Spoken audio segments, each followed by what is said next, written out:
Over the past 3, maybe 4 years, a lot of money has been invested in training, deployment, and even marketing around LLMs. And we had also a lot of research about evaluation, a lot of benchmarks, a lot of tools, and I know it very well because Radicalbit operates in this market. But I have the feeling that we have still more questions than answers, and still more doubts than certainties about the trust we have in these models. So I really hope that what follows can help you to understand that we can use classic metrics to improve the trust.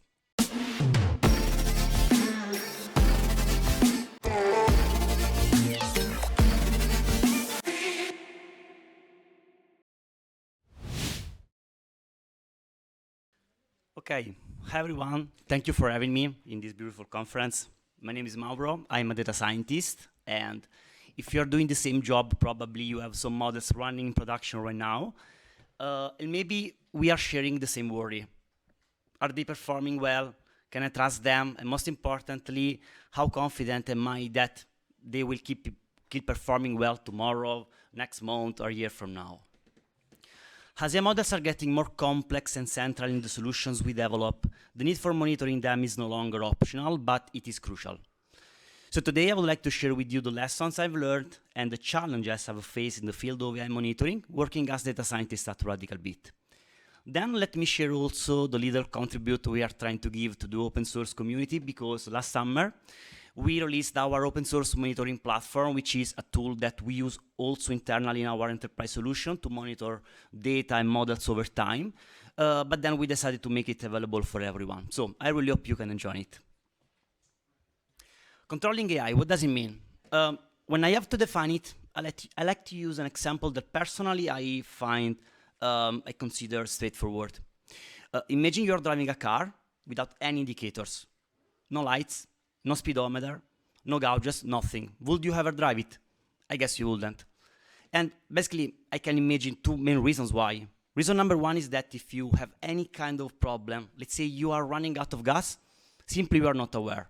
And reason number 2 is that if you exceed the speed limit, you will break the law without even knowing it. Now, replace the concept of the car with an AI system, and you will realize that the core idea behind it doesn't change. Same question, the same answer. Would you ever put in production an AI system without any way to control it? I guess you wouldn't. Because it is a matter of awareness and law compliance. And frankly, they are 2 paramount elements if you want to build a trustworthy solution. And let me say that building trustworthy solutions is an act of responsibility, respect with all the stakeholders around the project. Typically, controlling AI involves 2 different layers, observability and monitoring. And to explain the slight difference between them, let me use again the car driving example. When you drive your car, basically you, at least I hope, you have a full control on everything. You observe the entire situation.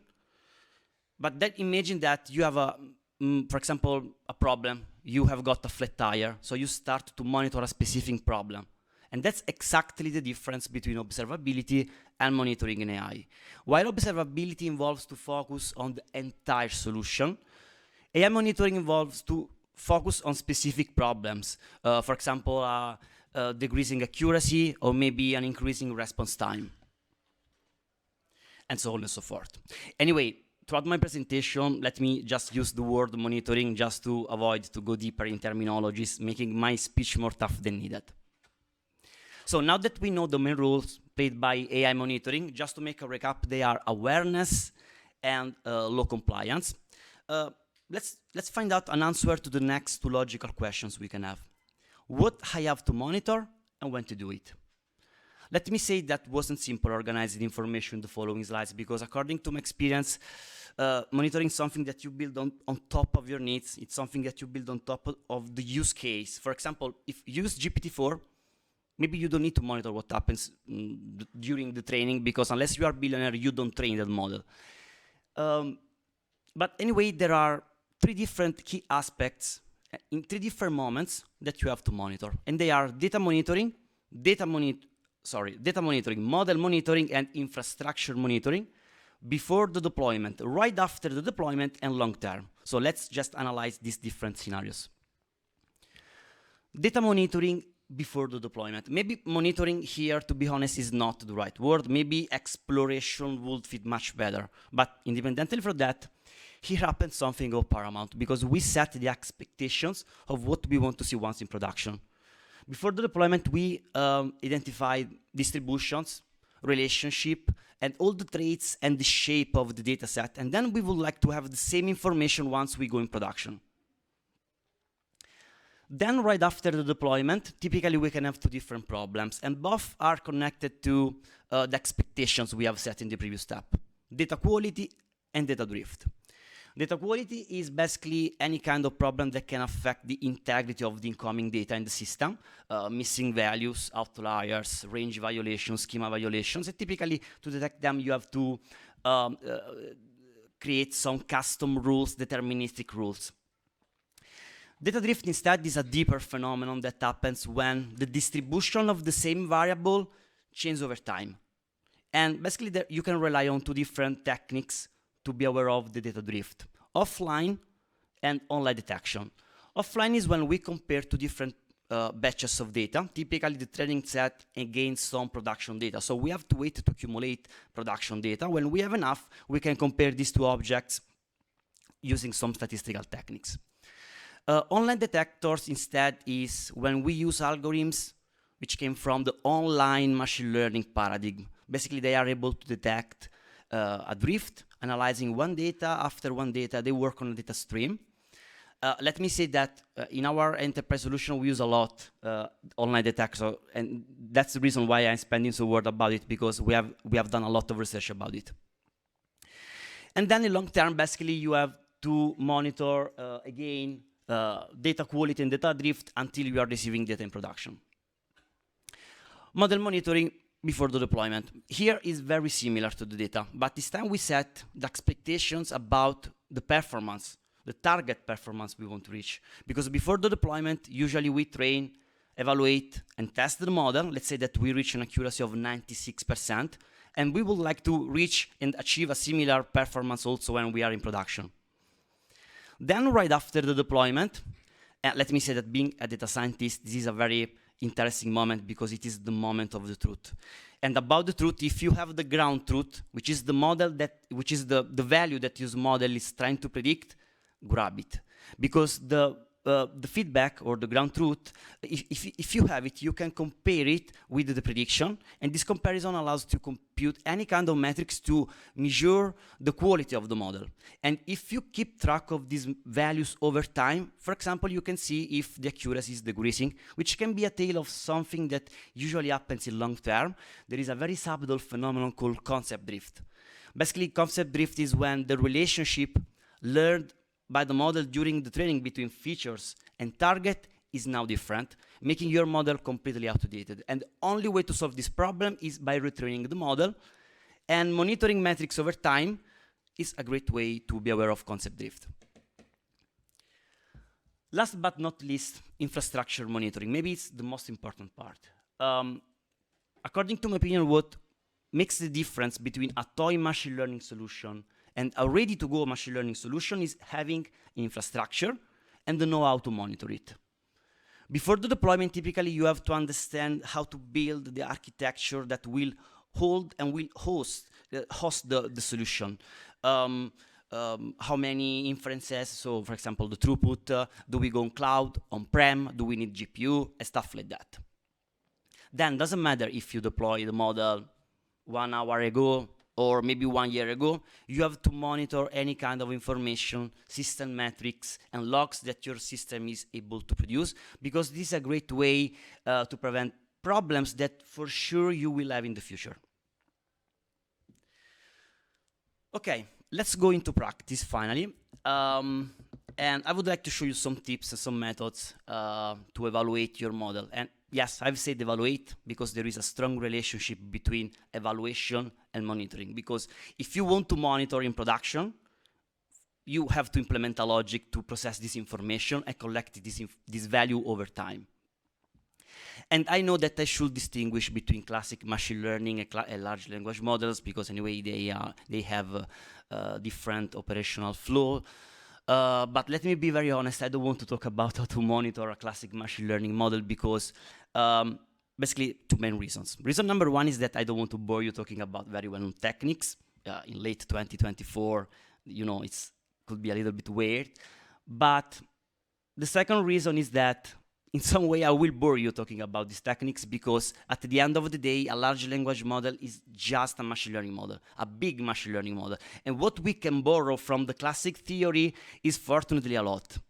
So what follows are just some tips, some methods that you can use to evaluate these big models without the need to reinvent the wheel, basically. But first, a little premise. Over the past 3, maybe 4 years, a lot of money has been invested in training, deployment, and even marketing around LLMs. And we had also a lot of research about evaluation, a lot of benchmarks, a lot of tools, and I know it very well because Radicalbit operates in this market.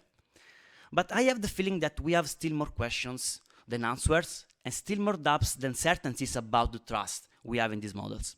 So I really hope that what follows can help you to understand that we can use classic metrics to improve the trust. And let me start talking about metrics that we can compute from log probs, log probabilities. Don't be scared of the name. It could sound a little bit technical, mathematical, and they are. But basically, log prob are very useful numbers that we can use to evaluate an LLM in unsupervised way. The log prob is the probability that each model assigns to a token when it generates the token. For example, when you use ChatGPT and you see the text appearing on the screen, each token has a specific probability to be there, typically the highest one.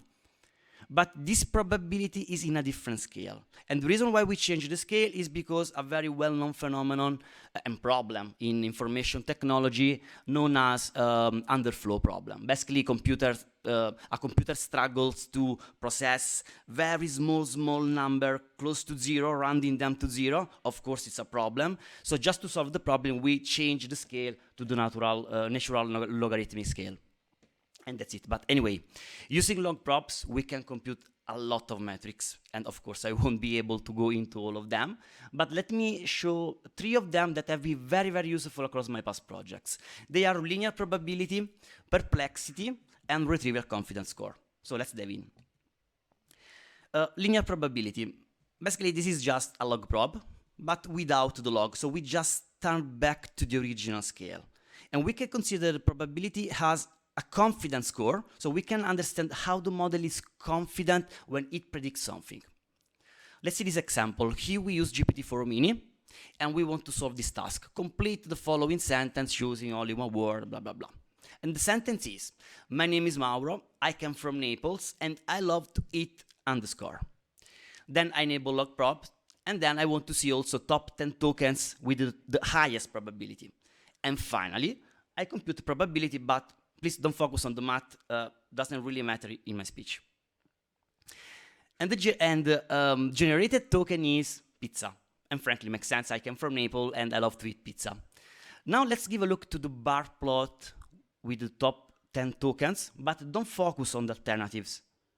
But focus on the gap between the first token and the others, because this gap is telling to us that the model is quite confident about the token to use to efficiently complete the sentence.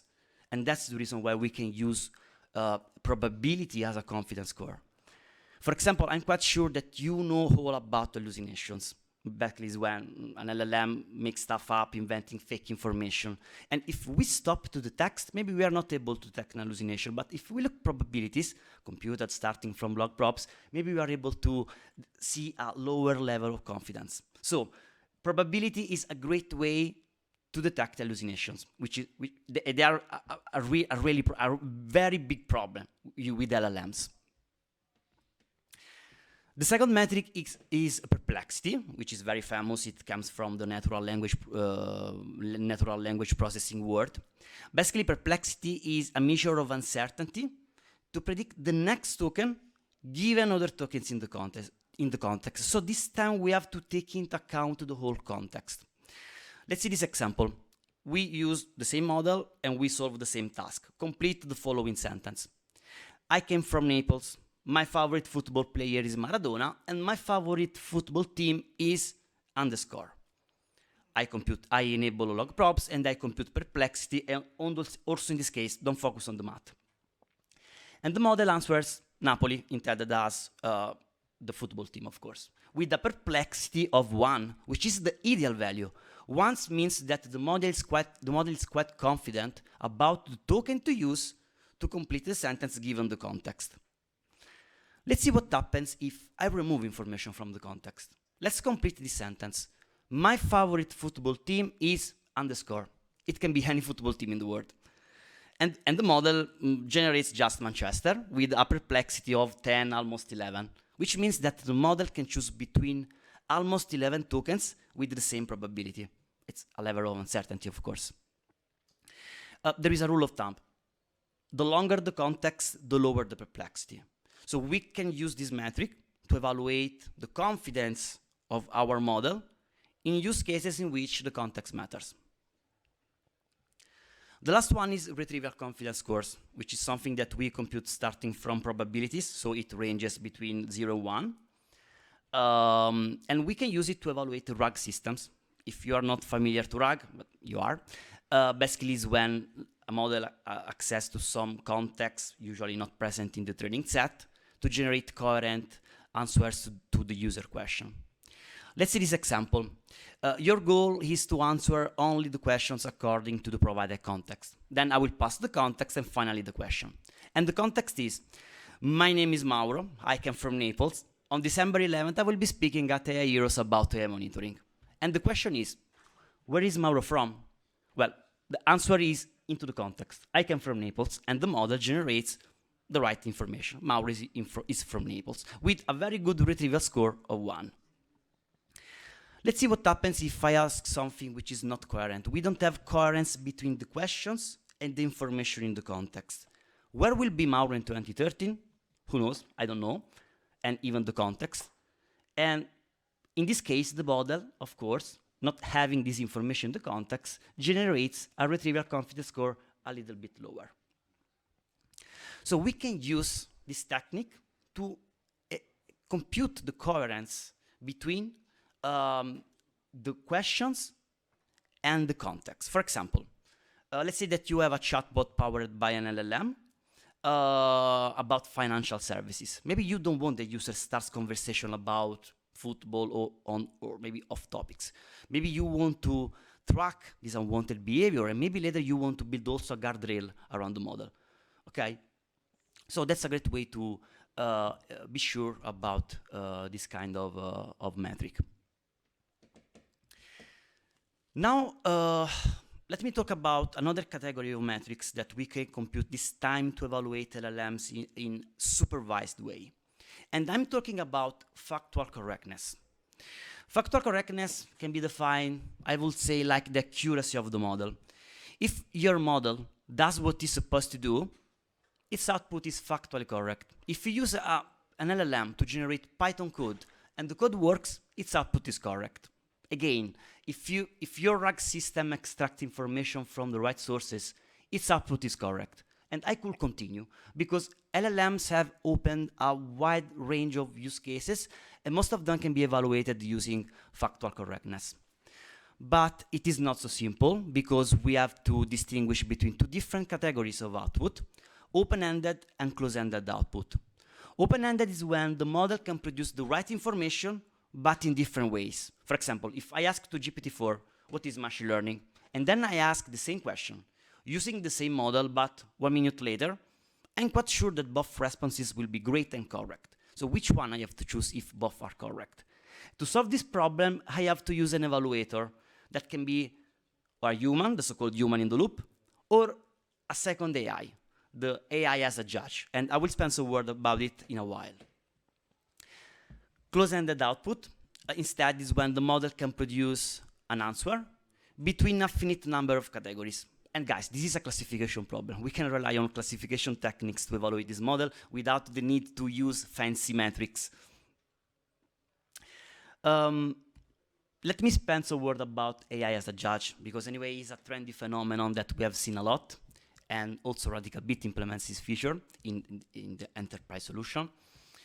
Basically, is when we use an LLM to judge the output of the first one, of the main model. And while I anyway support this technique, because I think that anyway is a clever way to use AI, better than maybe using humans. Anyway, I have to recognize that there are some limitations. And maybe the biggest for me, of course, this is just my humble opinion, is inconsistency. Let's see this example. Here we want to evaluate faithfulness, which is a classic metrics that we can meet in LLM applications. And we use 3 very famous open source tools: MLflow, Ragas, LlamaIndex. Can you spot the problem? We use 3 different tools with 3 different prompts with 3 different scoring systems to evaluate exactly the same metrics. I don't know, maybe it's me, but I have some problem with this approach. But remember, let me repeat. It could be a topic to build a conversation later, but I don't like it. Close-ended output. When a new project is in the air and it will involve an LLM, I really hope that I can monitor and track these values of performance using classification techniques, because it's something that I know starting from the day one I was a data scientist. Let me show you a very, very simple example. Here we use GPT-4, and we want to detect the sentiment in some movie reviews, so positive or negative. We use a data set from Hugging Face. We have the movie review, and the data set comes along with the feedback, so we have the real value. The model detect the sentiment. We can compare the sentiment with the label, and that's a binary classification. I can rely on classification, confusion matrix, precision, recall, accuracy, and that's great. It's simple. Let me say that when I have to report a result of my model, I prefer to say, hey, we reached an accuracy of 97%, which means that, statistically speaking, 97 examples out of 100 are correct. It's a fact. And I prefer to say this rather than say, hey, I have an AI as a judge and the faithfulness is 4. I don't know. It's a little bit randomic, according to my opinion. Okay, we are reaching the last part of my presentation, but first let me just retrace the key concepts. We have seen that monitoring is an act of responsibility, that monitoring the model is just one part of the solution. We have seen that I come from Naples, now you know also this information. And then that if you want to monitor, you need to implement a logic. You need to write a system to produce number and collect this information over time. And having this in mind, that we realized the Radicalbit AI monitoring platform, our open source platform. So let me just share what we are trying to do in the community. But first, let me share something about Radicalbit. Radicalbit is an Italian company, part of a bigger group called Fortitude. We are in AI since 2016, developing different products about streaming processing and AI deployment. Then we decided to put together these 2 words, and what came out was a real-time machine learning tool. But very soon we realized that we had the need to monitor data, models, the infrastructure. So we started to equip the model with a lot of functionalities to monitor almost everything. And the result was a full enterprise solution with a lot of functionalities, model deployment for different sources, monitoring, streaming processing, and much more. Then if you work on products, you know that they change. It's impossible that one product remains the same starting from day 0. So after some considerations, we decided to put outside the AI monitoring layer and basically making it as an open source tool. And that's exactly where we are now.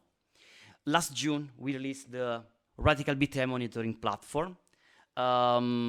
It is released under Apache 2 license, which means that you can do whatever you want. You can also integrate in your solution without any constraints respect to the enterprise solution. And one of the reasons I'm here today is that we are trying to build a community around this project. So let me share the key concept of it. The main action that takes place is a comparison between two different objects, the reference data and the current data. The reference is basically the data which contain the information you desire to have in production. For example, the training set is a good candidate to be the reference. The current data set instead is when basically is the data set containing fresh information, production data. You want to compare if your fresh information, if your fresh data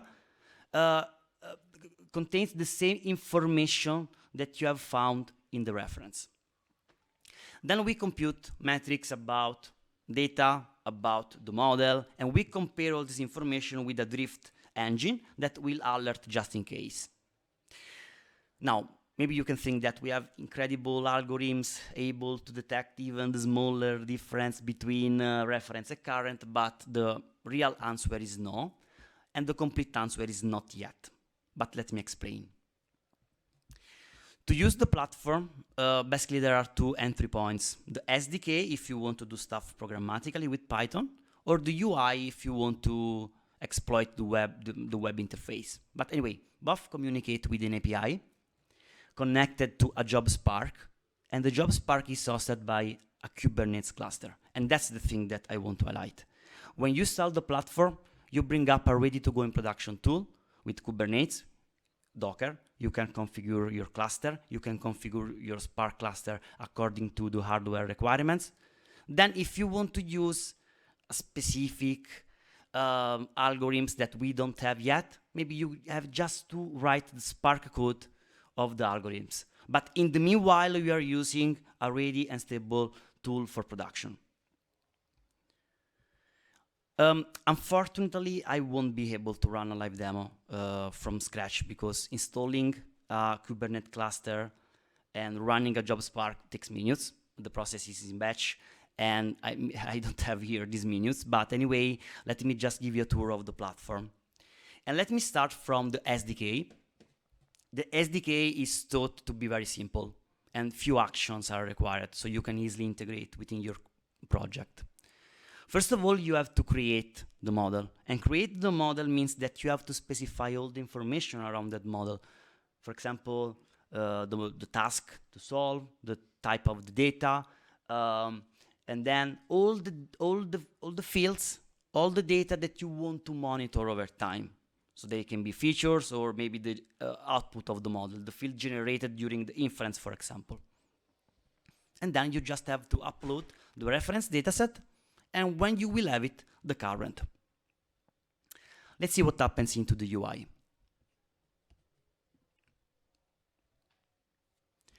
So this is the landing page. Basically, on the top, you can see some call to actions. You can access to documentation, you can book a demo, you can see some tutorials. In the middle, we see some information about the general state of your model. Here we can see, okay, you see the mouse. Here you can see the already created models. And here you can see the alerts. So if any problem happened, basically you see the alert right here. Let's browse just a model. Let's say this one. When you open the model, basically there are 3 pages. Overview is about the schema that you can define or using the SDK or using also the UI. Then the reference.